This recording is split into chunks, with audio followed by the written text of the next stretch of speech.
बिस्मिल्लाहिर्रहमानिर्रहीम अस्सलामुअलैकुम वरहमतुल्लाहि वबरकातुहू। लेक्चर नंबर हमारा है जी 46 और इस लेक्चर में हम पढ़ने जा रहे हैं लॉज ऑफ एक्सपोनेंट्स और इंडिसेस भी से बोलते हैं। तो अब इसमें लॉज जो हैं वो बड़े इंपॉर्टेंट हैं, इनको गौर से समझिएगा। अगली एक्सरसाइज जो है इन्हीं लॉज के ऊपर होनी है और भी मैथ में पूरी 9th क्लास में इसने इन लॉज में बहुत जगह इस्तेमाल होना है। ठीक है, तो अब हम बढ़ते हैं फर्स्ट लॉ की जानिब। जो फर्स्ट लॉ है वो कह रहा है कि अगर हमारे पास ए और जो ए है ये रियल नंबर्स हों, इसमें जो a b belongs to R, ये जिसमें सारे में जो ए बी है वो किसको बिलोंग करते हैं, आर को, सेट ऑफ रियल को, और जो एम एन है ये बिलोंग आर पॉजिटिव इंटीजर्स।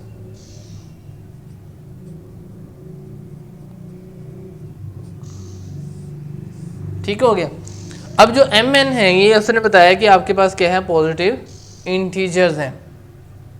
ठीक, अब क्या होगा, ए की पावर एम मल्टीप्लाई ए की पावर एन, अगर सेम बेस हो, नीचे जो होती है उसे कहते हैं बेस और जो ऊपर पावर होती है उसे कहते हैं पावर बोलते हैं। और इसे पढ़ते किस तरह से हैं, कहता है जी in the exponential notation a raise to power n read as a the nth power. ठीक, a raise to power n भी बोलते हैं या a the nth power. We call a as the base, जो इसमें ए होगी वो base होगी, एंड एन या m is called as the exponent और the power to which the base is raised. ठीक है जी, for this definition we call that we have the following laws of exponents. तो हम इसको किस तरह से पढ़ सकते हैं, a raise to power m, a raise to power n. और अब इन्हें मल्टीप्लाई करना है। अब किस तरह से होगा जी, मैं आपको रूल भी बताऊंगा और उन्हें उर्दू में आपको याद करने का भी बताऊंगा कि किस तरह से आपने याद करना है। ठीक है, जनरल तरीके से।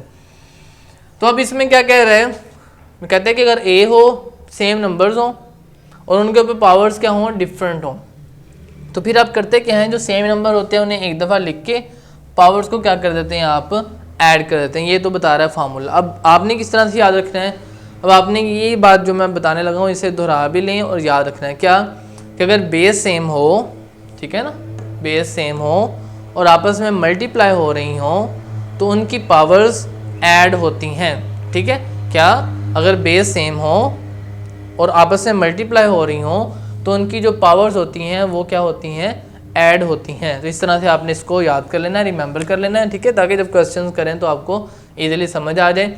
तो ये फार्मूला, अब इसकी एग्जांपल देख लेते हैं। फर्ज करें हमारे पास 2 की पावर 3, ठीक, मल्टीप्लाई 2 की पावर 1। अब मल्टीप्लाई का साइन ये भी यूज़ कर सकते हैं या अकेला डॉट भी लगा लें, हमने प्रीवियस लेक्चर में पढ़ा था कि या फिर हम इसे ब्रैकेट्स में भी लिख सकते हैं। तो अब फ़र्ज़ करें, अब पहले एक और बात सुन लें कि हमने क्या होती है अगर 2 की पावर कुछ नहीं है ऊपर। अब आप ये ना समझें कि यहाँ पे 0 है, 0 नहीं है।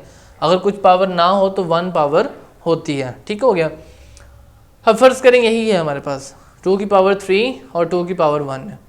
अब इसका आंसर क्या आएगा, अब बेस देखें, ये है बेस 2 2, तो बेस एक दफ़ा आएगी, बेस आपस में मल्टीप्लाई हो रहे हैं तो पावर्स क्या होंगी, ऐड होंगी।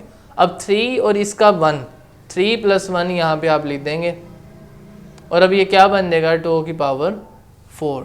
ठीक है, इस तरह से एग्जाम्पल भी मैंने करवा दिया आपको। एक और एग्जाम्पल कर लेते हैं, 3 की पावर 5 मल्टीप्लाई बाय 3 की पावर -3।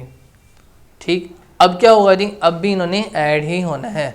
किस तरह से होगा जी ऐड, देखें 3 बेस मल्टीप्लाई हो रही हैं, बेस एक दफ़ा ही आएगी, ठीक, और पावर्स को क्या करेंगे, ऐड करेंगे। अब देखें ऐड ही हम कर रहे हैं, 5 लिखा, फ़ौरन ऐड का साइन लगाया क्योंकि ऐड करना है, और जो चीज़ ऐड करनी है वो माइनस में है तो लिहाजा हमने किस में लिख दी, ब्रैकेट में लिख दी। अब क्या होगा, प्लस माइनस माइनस हो जाएगा, तो क्या बन जाएगा 3 की पावर 5 - 3, तो क्या हो जाएगा जी, 3 की पावर 5 में से 3 माइनस हुए तो जस्ट हमारे पास क्या रह गए, 2। तो इस तरह से हल कर लेंगे। अगर पावर नेगेटिव में भी आ रही तो फिर परेशान नहीं होना, बल्कि जैसे मैंने ये आपको एग्जांपल करवाई है वैसे आपने कर लेना है। तो और अच्छा, ये तो होगी बात।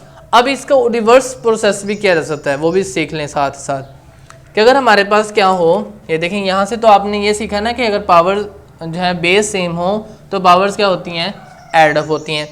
अब इसी का रिवर्स प्रोसीजर भी आपको आना चाहिए। ठीक है, वो क्या कि यानी अगर हमारे पास एक बेस के ऊपर 2 पावर्स हों, ठीक, एक बेस के ऊपर दो पावर्स ऐड हो रही हों तो उनको अलग अलग बेस के ऊपर लिख के मल्टीप्लाई भी किया जा सकता है। ठीक, यानी क्या, अगर एक बेस के ऊपर पावर्स ऐड हो रही हों तो उन पावर्स को अलग अलग बेस के ऊपर लिखा जा सकता है। कैसे देखेंगे? अब ये है जी 3 की पावर 5 + 3, ठीक है, ये हमारे पास दिया हुआ है फ़र्ज़ करें। अब हम इसको कैसे लिख सकते हैं? अब हम ये जो बेस के ऊपर पावर ऐड हो रही हैं इनको अलग अलग भी लिख सकते हैं। अब क्या हमें अलग अलग करने के लिए क्या लिखना होगा? हमारे पास 2 टर्म्स ऐड हो रही हैं तो हमें 2 बेसिस को मल्टीप्लाई करना होगा, पहले कर लिया। अब क्या करना है, जो ये ऐड हो रही हैं इसको इसके ऊपर अलग से लिख दिया और इसके ऊपर अलग से लिख दिया, क्योंकि जो आगे क्वेश्चन आएंगे उनमें हमें एक आधी दफ़ा इस तरह के काम भी करने पड़ेंगे, इनको यूज़ करना पड़ेगा, इसलिए मैं डिटेल से समझा रहा हूँ। ठीक है, तो इस तरीके से भी, यानी आपको इधर से ये वाला भी आना चाहिए रूल और इससे ये भी बन सकता है, सारे रूल इसी तरीके से आपको समझ आने चाहिए। तो अब ये हमारा जो है वो फर्स्ट रूल तकरीबन कंप्लीट हो गया है। ये भी समझ लिया आपने कि अगर बेस के ऊपर पावर्स जो हैं वो ऐड हो रही हो तो उनको अलग अलग भी कर सकते हैं। अब हम बढ़ते हैं रूल नंबर 2 की जानब। लॉज जो है a की पावर m और बाहर n, यानी अगर ब्रैकेट की पावर हो, ऊपर कोई ब्रैकेट के अंदर भी एक पावर हो बेस की और ब्रैकेट के ऊपर भी पावर हो, तो पावर्स आपस में क्या होती हैं? मल्टीप्लाई होती हैं। ठीक हो गया? दोबारा सुन लें कि बेस के ऊपर पावर हो और उसके ऊपर ब्रैकेट के ऊपर एक और पावर हो तो पावर्स को आपस में क्या करते हैं? मल्टीप्लाई करते हैं। अब एग्जांपल देख लेते हैं। देखें, m और n मल्टीप्लाई होकर क्या बन गए? mn। फर्ज करें 2 की पावर है 3 और ब्रैकेट के ऊपर पावर आ गई 2। ठीक है, अब ये आपस में क्या हो जाएंगी? 2 वैसे का वैसे रहेगा, 3 और 2 आपस में मल्टीप्लाई होकर क्या बन जाएंगी? 6। और एक और एग्जांपल लेते हैं, 2 की पावर है 4 और ब्रैकेट के ऊपर दिया हुआ है 1/2। अब ये जो 1/2 है इसने 4 से क्या होना है? मल्टीप्लाई, तो क्या बन जाएगा जी? 4 × 1/2। यही सीखा ना हमने कि बेस की पावर हो और ब्रैकेट के बाहर एक और पावर हो तो ये जो पावर्स होती हैं आपस में क्या होती हैं? मल्टीप्लाई। यहाँ पे भी डायरेक्ट काट सकते हैं, लेकिन वैसे समझाने के लिए आपको भी हम इस तरह लिख रहे हैं। 2 × 1 = 2, 2 × 4। तो हमारे पास क्या आंसर आया? 1, 1/1 1 नहीं होता है, तो 2 × 1 = 2, तो 2 की पावर 2 आंसर आ गया। ठीक हो गया?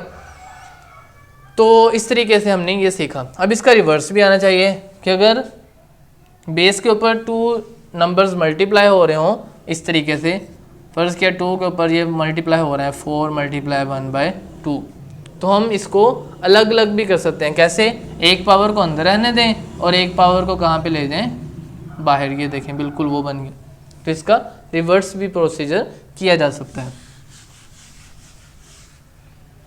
अब हम बढ़ते हैं जी अपने लॉ नंबर 3 की जानब। वो क्या बताता है? वो कहता है कि अगर 2 बेसिस हों ब्रैकेट के अंदर और उसकी ब्रैकेट के बाहर पावर हो, तो जो पावर होती है वो पावर सब के ऊपर आके पावर से मल्टीप्लाई होगी। यानी अगर इसकी पावर क्या है, कुछ ना हो, तो इसकी पावर 1 है, इसके ऊपर कुछ नहीं है तो पावर 1 है। तो यानी जब ब्रैकेट हम खोलेंगे तो ब्रैकेट के बाहर जो पावर होगी वो इन दोनों की पावरों के साथ आके क्या होगी? मल्टीप्लाई। यानी n जो है इसके 1 के साथ मल्टीप्लाई होकर n1 द n बन गया और n इस 1 से भी मल्टीप्लाई हुआ, n1 द 1 बन गया। अब इसकी एग्जांपल ले लेते हैं हम कि हमारे पास है जनाब 2 × 3 और बाहर लिखा हुआ है जनाब 1/3।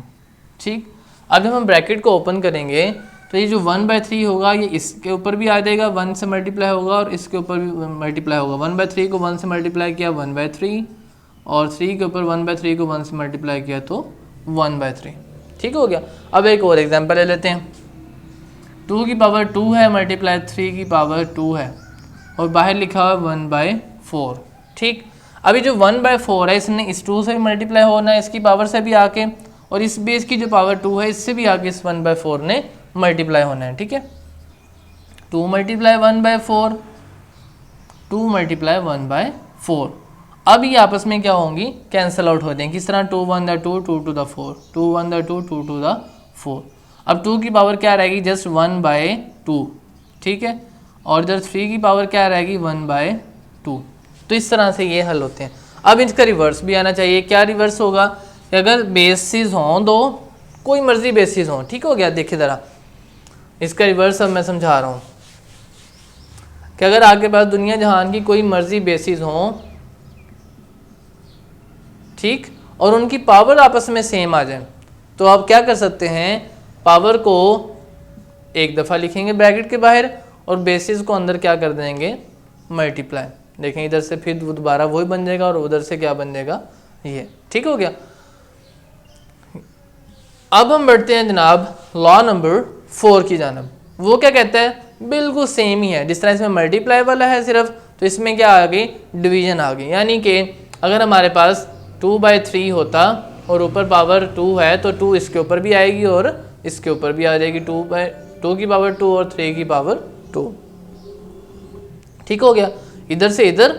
और इसका रिवर्स क्या होगा कि अगर 2 की पावर 2 और 3 की पावर 2 है, सेम पावर्स हों किसी भी नंबर्स की बेसिस की और आपस में वो डिवाइड हो रहे हों, तो हम जो है एक किस्म की पावर को कॉमन ले लेंगे। कॉमन कह सकते हैं कि हम एक दफ़ा लिख देंगे ब्रैकेट के बाहर और क्या बन जाएंगे, ये 2/3 और इसकी पावर कॉमन बाहर एक ही दफ़ा लिख दी ब्रैकेट के बाहर। ठीक है, तो इसका रिवर्स भी आपको आना चाहिए। अब हम बढ़ते हैं जी लॉ नंबर 5 की जानब। लॉ नंबर 5 कहता है ये a/m, ठीक है, और a/n is equal to am-n। ये बड़ा अहम लॉ है, ठीक है, ये आखिरी तीनों बड़े अहम हैं। इसमें क्या कहता है, वो आपको कहता है बेस की पावर m हो, डिफरेंट पावर है, बेसिस आपस में क्या है, मगर सेम है। बेसिस सेम हो, पावर डिफरेंट हो, तो क्या होता है जी, नीचे अगर बेस होगी उसकी पावर होगी, तो जब उसको ऊपर लेके जाएंगे तो उसका साइन क्या हो जाएगा, चेंज। लेकिन हम क्या करते हैं, इसको करते हैं बाद में। ठीक हो गया। लॉ नंबर 6 और 7 करने के बाद फिर दोबारा ये करते हैं, क्योंकि इसमें आपको ये वाली चीज़ समझ आनी है, फिर आपको इसका समझ आएगी टीकाकार। ठीक है, तो पहले हम लॉ नंबर 6 कर लेते हैं। लॉ नंबर 6 कहता है कि अगर हमारे पास कोई भी नंबर हो, दुनिया जहान का कोई भी नंबर हो, ठीक है, उसकी पावर आ जाए 0, तो आंसर कितना आता है, 1। और ये लॉ भी बाद में करने वाला है, सबसे पहले हमें लॉ नंबर 7 करेंगे, फिर ये दोनों आपको इजीली समझ आ जाएंगे। लॉ नंबर 7 क्या कहता है जी, पहले लॉ नंबर 7 क्या कहते हैं कि a की पावर -n हो, ठीक, तो हम अगर उसको बटे के नीचे ले जाएंगे तो पावर क्या हो जाती है, चेंज। तो बेसिकली अब हम समझ लेते हैं इजी वे में कि बेस है, ठीक हो गया, उसकी कोई ना कोई पावर है। अब हम जैसे उसको बटे के नीचे लेके जाएंगे तो पावर का साइन चेंज हो जाएगा। बटे के नीचे पड़ी हुई है तो बटे से ऊपर उठा के लेके जा रहे हैं, तब भी क्या करेंगे, उसकी पावर का जो अलामत है वो क्या कर देंगे, चेंज कर देंगे। तो एग्जांपल देखें, 2 की पावर 3 लिखी हुई है, ठीक, अब हम इसको लिखते हैं 1/2 की पावर -3, ठीक, यानी 2 की पावर 3 थी, जब हमने इसको बटे से नीचे लेकर आए, डिवीजन में ले आए, इसका रेसिप्रोकल किया, इसको उल्टाया, तो क्या होता है, पावर का साइन चेंज होगा। ठीक, एक और एग्जांपल देखें, 3 की पावर है -2, अब हम इसको कर रहे हैं, उल्टा रहे हैं, तो क्या हो जाएगा, 1/3 की पावर 2। ठीक है जी। तो इसी तरह इसका रिवर्स प्रोसीजर भी कि अगर 1/2 की पावर 3 जो है बटे में है, उसको हम ऊपर लेके जा रहे हैं बटे से, तो -3 किस में चेंज हो जाएगा, +3 में। और इसी तरह ये कि अगर 3 की पावर 2 है, पॉजिटिव है, तो इसे हम बटे से ऊपर 3 की पावर 2 को लेके जा रहे हैं, तो क्या हो जाएगा, 3 की पावर क्या बन जाएगी, -2। ठीक है, ये a की पावर n थी, जब a की पावर n को बटे के नीचे ले गए तो -n किस में चेंज हो गया, +n में। ठीक है, अब हमारा रूल नंबर 7 हो गया। अब हम करते हैं 6 रूल हमें कहता है कि किसी भी नंबर की पावर 0 हो तो आंसर 1 आता है। ये तो आता है रूल है जी, किसी भी पावर 0 आ जाए तो आपने 1 आंसर लिख देना है। अब मैं आपको ये समझाने लगा हूँ कि ये होता क्यों है, और इस होता क्यों है समझाने के लिए मुझे रूल नंबर 7 की ज़रूरत थी, इसलिए मैंने वो आपको पहले से समझा दिया। अब फ़र्ज़ करें जी, आपको पता है कि 2/2 का आंसर कितना आ जाएगा, 1। 2 से 2 कैंसिल होगा तो क्या आंसर आएगा जी, 1। अब आपको पता है कुछ पावर ना लिखी हो तो कितनी लिखी होती है, 1। ठीक हो गया। अब 2 ऊपर है, अब ये वाला 2 मैं नीचे से लेके जा रहा हूँ ऊपर, तो क्या होगा, जस्ट इसकी पावर जो 1 थी अब क्या हो जाएगी, -1 हो जाएगी। ठीक हो गया, और इज इक्वल टू 1 वैसे का वैसे ही रहेगा। अब हम क्या करेंगे, अब देखें बेस सेम है, पहले वाला रूल, बेस सेम हो तो एक दफ़ा लिखते हैं और पावर्स को क्या करेंगे, ऐड कर देंगे। ठीक हो गया। अब देखें 1 + -1 क्या बन जाएगा, 2 की पावर 1 - 1, तो 1 - 1 क्या होता है, 0, तो 2 की पावर 0 क्या आ गई हमारे पास, 1। तो इस तरह से ये ना भी स्टेप करें तो 2 की पावर 0 इज इक्वल टू 1। तो इस तरीके से हमारे पास किसी भी चीज़ की पावर 0 लें तो वो 1 इस तरह से होती है।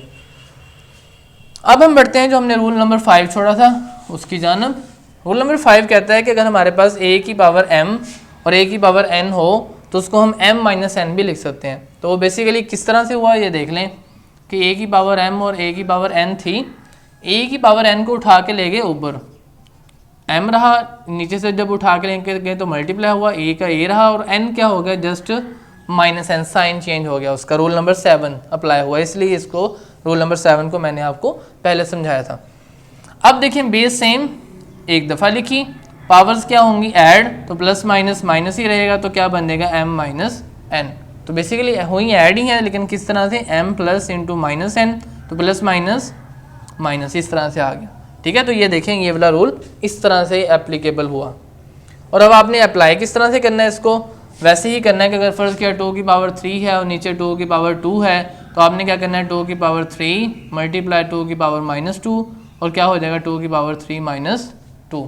ठीक है, तो अगर आप ये वाला स्टेप नहीं भी करते तो इस रूल के मुताबिक आप इससे ये वाला स्टेप डायरेक्ट भी कर सकते हैं। ठीक हो गया, तो इस तरह से जी माशाल्लाह हमारे रूल जो हैं वो कंप्लीट हो गए। उम्मीद है आपको बहुत अच्छे तरीके से समझ आ गए होंगे और नीचे कमेंट कीजिएगा कोई चीज़ नहीं समझ आई तो। और ये लाजमी जो है वीडियो पहले देख लिया आपने, बहुत अच्छा किया। अब इसके बाद अब एक्सरसाइज हम की जाना पड़ेगा, वो इंशाल्लाह बहुत ईजीली आपको क्वेश्चन सारे समझ आ जाएंगे। अल्लाह हाफिज़, अस्सलाम वालेकुम।